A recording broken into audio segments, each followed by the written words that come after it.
Hi, I'm Carolyn Washburn with Utah State University Extension in Washington County. And today I'm going to share with you one of the techniques that I get asked just about the most of. In today's economy, everyone is trying to find some ways to save a little bit of money. And one of the very best ways is to do the home canning of chicken. So many individuals are excited about doing this. It's a relatively simple project. And when you do it correctly, it's safe and it has a good shelf life, and you will be so pleased with your product. So today we're going to be using the pressure canner and telling you why. And we're going to be bottling home canned chicken. And we'll be doing two kinds. We're going to be doing a hot pack and a raw pack, and you will be able to know the difference as we go through this process. When trying to make a decision whether you want to do a hot pack or a raw pack, remember it isn't a safety issue. They are both perfectly safe and easy to use. I prefer a hot pack just because I like the cubes the way they are. They stay a little cube. They're very easy if I want to throw them in a chicken soup or a chicken casserole. But I also like the chunks because, or the raw pack, they're chunked together a little bit more, you can see, and also you can see that it has a little more of the fat that will come out that have already come out of this one cooked. So this gives me a little clearer jar, especially if I was thinking of entering it in the fair. I would always go for this one, although people knowing it's a raw pack, that doesn't make a real difference. But simply how you want to use it. For fajitas, chicken fajitas, this one is great. If I'm going to mash it up and make chicken salad sandwiches, this one is great. It's a little bit easier to just simply cut your meat up and put it in a jar. It's one additional step to go ahead and cook it for 10 minutes. But certainly your choice in how you're going to use it.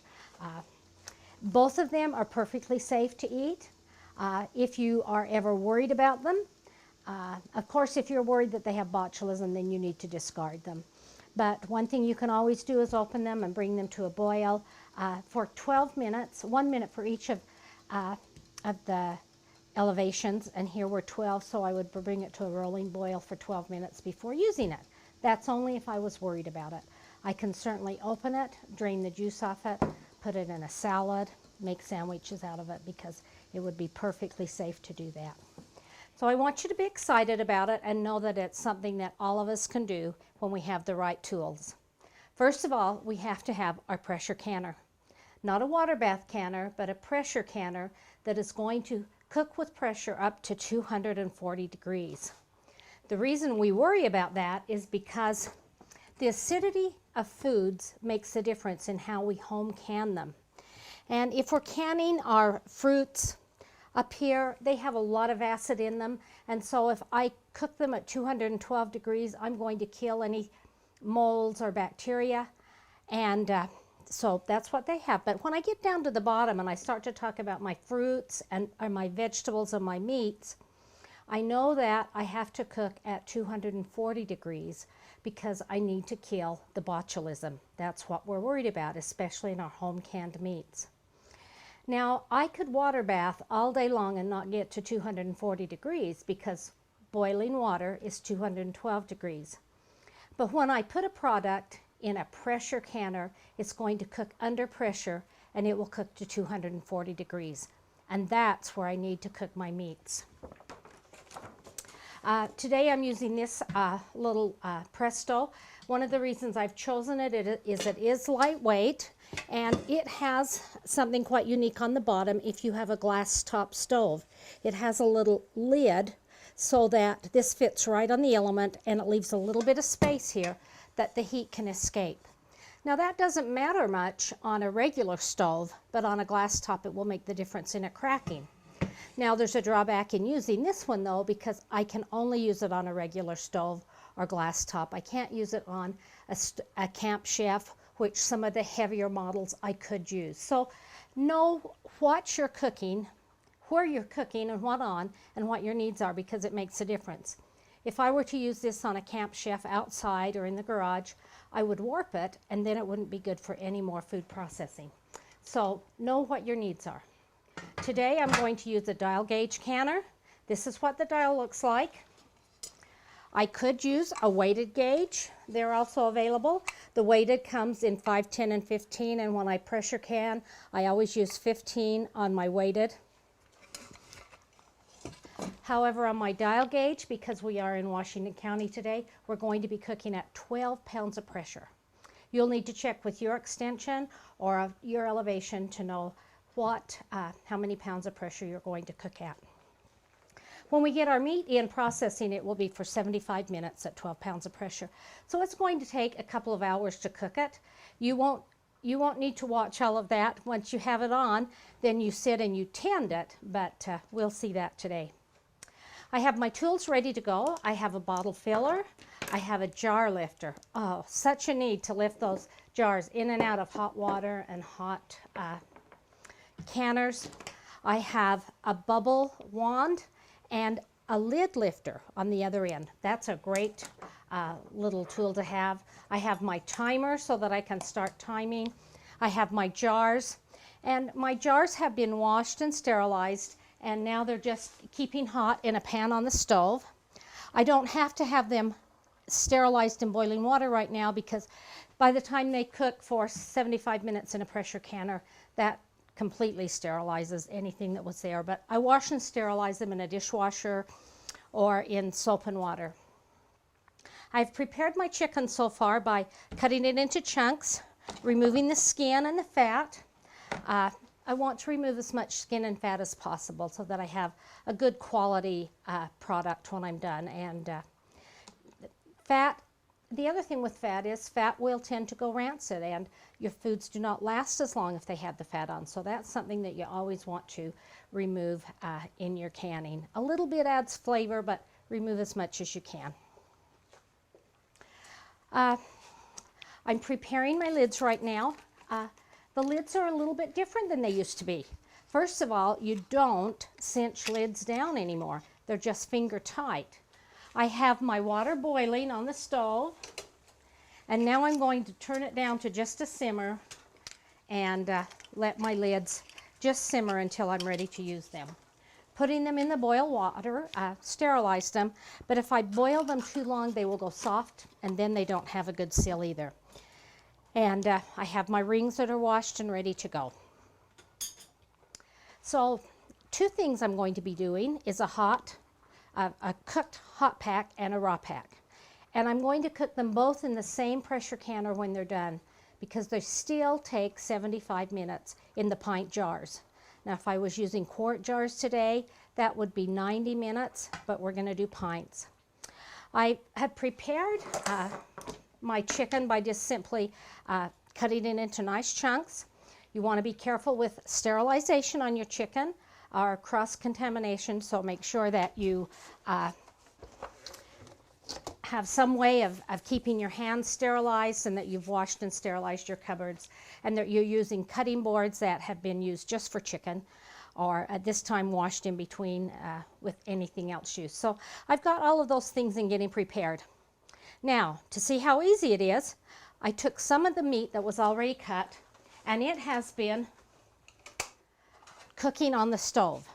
Now, I'm not going to cook it totally, because it will cook a lot longer in my jars, but I'm going to cook it partially till it keeps its shape and it has been partially cooked. Having that done already,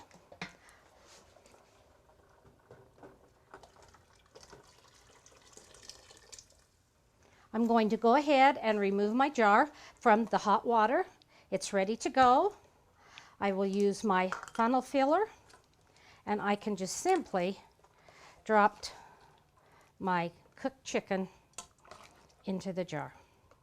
Now remember, all I did to that was cut that chicken up and put it in some boiling water for about 10 minutes to get it cooked partially done. And now I'm filling my jar up, and I'm going to use my little jar feeler here to put my meat in nice. I'm not going to squish it too tight, but I don't want to waste any space in it either. And it looks like it's going to allow me to put a little bit more in. A pint jar will hold almost 1 pound of meat, which is just about a good healthy chicken breast. So if you watch that, those sales, and when those chicken breasts go on sale for $1.20 a pound, that is an excellent time. Think of that. You've got a whole jar of canned chicken for $1.20.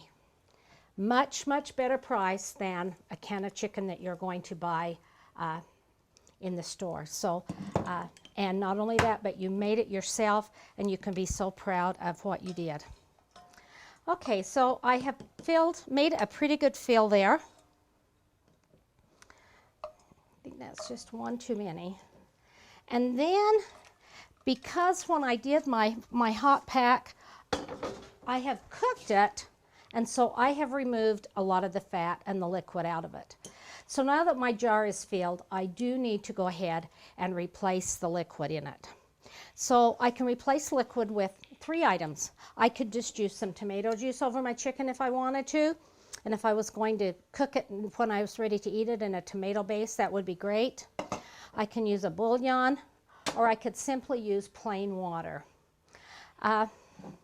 This one was done with just a plain water. It's not quite as yellow, but it's a nice little mix. But today, we're going to go ahead and we're going to fill this one with a little chicken bouillon. So you can see that I want to replace all of the liquid so that my jar is full. And I'm going to use my bubble wand again. I want to go down and make sure that I don't have holes left that I could put food in. And I see how it is. Now, I do have a choice of adding salt and pepper if I want to. I already added salt with my chicken bouillon, so I'm a little careful on that. I can always add pepper after I've cooked my chicken, and so I'm going to choose just to put it in like this. I won't have pepper little granules floating around, and I like the look of it. So that one is just about ready to put in the jar, in the canner. See how easy that was? Now let's go for the second one of my raw pack. I have my jar here, and I have my chicken that I don't even have to cook beforehand. So I can simply just take and fill my chunks right into my jar.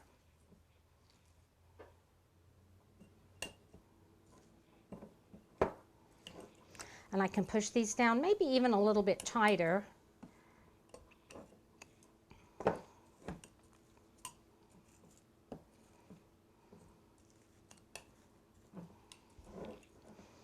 And again, I use my bubble wand just to make sure that I get it down there nice. I don't want to crunch it together so much that it makes a real squashed meat, but I certainly want a good feel on it. And that is just about a fill. If I wanted to, you know, if I felt that it needed a little more, I could simply cut another little chunk and put in there.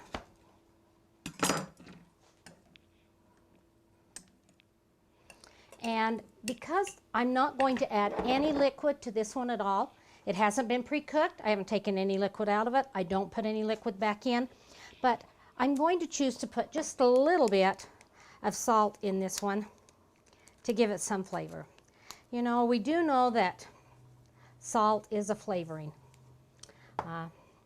So a little bit is good. Now I just have a couple of things left to do. I always want to make sure that I clean my rings, the mouths of my jars off very carefully.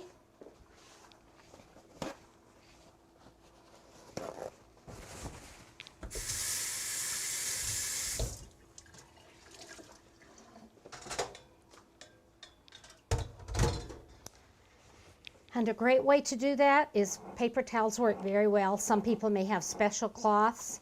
I wipe around it very well, and then I also just dry it a little bit just to make sure.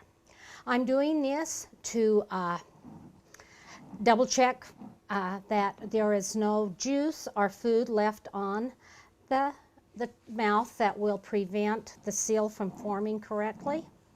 And also, if by any chance I nicked my jar, that would just be another good chance to make sure. I would never want to cook a nicked jar.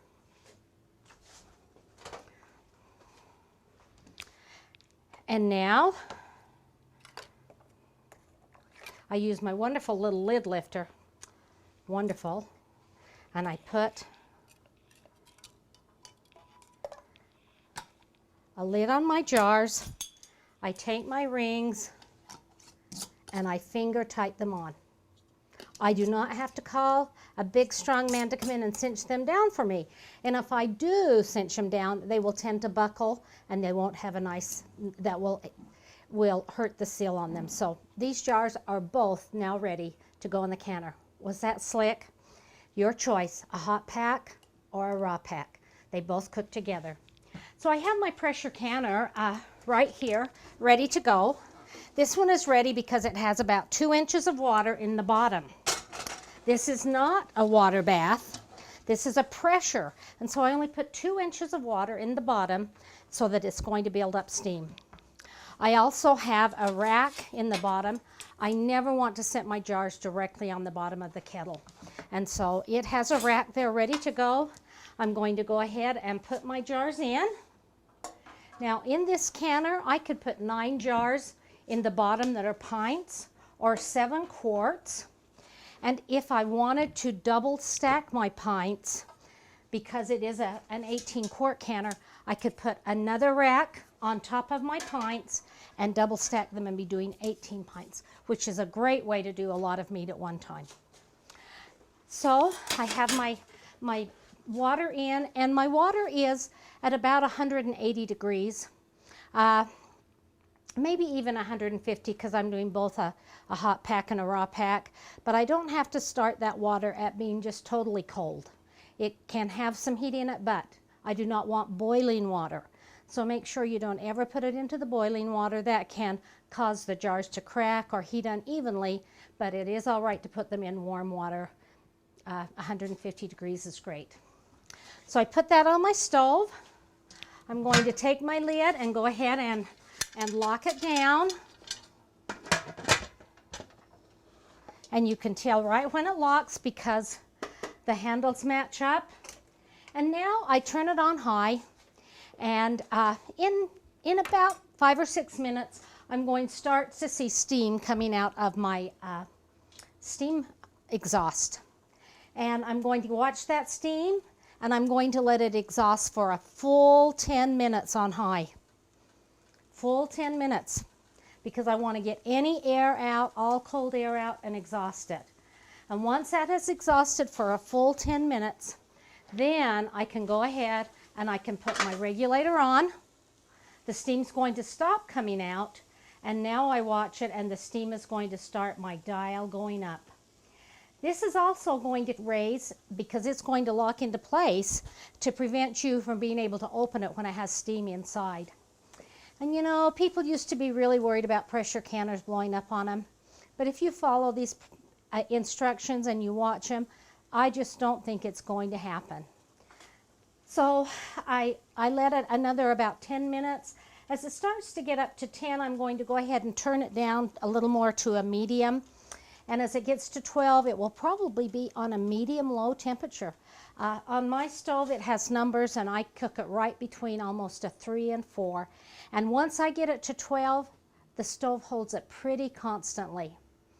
So when it gets to 12, I can go ahead and I can set my timer. And now I'm going to stay close by. That doesn't mean I have to stand by the stove and watch it every minute, but I'm certainly going to stay in the room with it or only leave for a very short period of time. And I'm not going to leave a child to watch my canner. I want it to stay right at 12 the whole time, 12 pounds of pressure. If it fluctuates much, it will draw the liquid out of my jars, making my jar low on liquid. And if it drops too low, if it dropped down to like 10 or 9, then I would need to have to go ahead and restart the whole process timing of 75 minutes when I got it back up to 12 pounds of pressure. Watch it. It isn't a big job. You can have a book, do dishes, any little projects you're working on, but don't forget it. And I don't want it to go over 12 pounds of pressure. 12 pounds of pressure is where it cooks accurately for Washington County. If I let it go clear up to 20, then yes, I could possibly have some damage, but I'm not going to. I'm going to keep it right where it needs to go. After my processing time is finished, my timer's gone off, I turn the stove off, but I don't go too far away. I wait until my pressure has dropped down, sometimes about a half an hour. I'll take my regulator back off, making sure there's no steam. I'll give it another 5 minutes. I'll take my lid off, and then I'm going to lift my jars right out. And I'm going to sit them on some prepared towels so they're not on a cold cupboard. And then I'm going to let them cool 12 to 24 hours. Once they have cooled that long, I'm going to come in and I'm going to check and make sure that the lid is down and sealed. Now, I remove the ring. Oops. And I can put them on the shelf for storage by just writing what I put on. I might want to put the year I did them, if they were canned with salt or without. I stir without a ring. That way, if there was to be any damage, it wouldn't reseal itself. So, done. A quick process. It takes a little time, but it certainly isn't hard work. So enjoy canning that chicken. You'll be able to save a couple of dollars on every pint of meat that you serve your family. This information all comes from USDA. They have put out a new home canning manual about a year ago. This is with the latest updates. So if you happen to have Grandma's old canning book that you've still loved forever, keep it as a keepsake, but just don't use it anymore to can with. These recipes are pretty outdated. Times have changed because there's more botulism in the soil, and they have found things that work more effectively. So the USDA Guidebook, you can get the whole book online if you want to. You can download it by visiting the Home Food the National Center for Home Food Preservation. You can pick these up in extension offices. They run about $20. The Ball Blue Book is very good to use USDA approved recipes. These are available in stores around your town or also extension offices. They're a little bit cheaper, and they do have some great colorful pictures. So if pictures help your canning, you may like this one. The other resource that is recommended is out of the University of Georgia, so easy to preserve. And actually, it's about the same information of this because the University of Georgia is where the USDA headquarters is housed for home food preservation. I don't think we're going to be seeing many changes in home food preservation for the next few years. This book took a lot of time, and it was an update from the last 15 years ago that they had made the last home canning book. But certainly if you're using anything that is older than 2000, discard it or put it away and get something that's more accurate. This one is a 2010 edition, and it's great and up to date and available online, so you don't have to purchase it if you don't want to.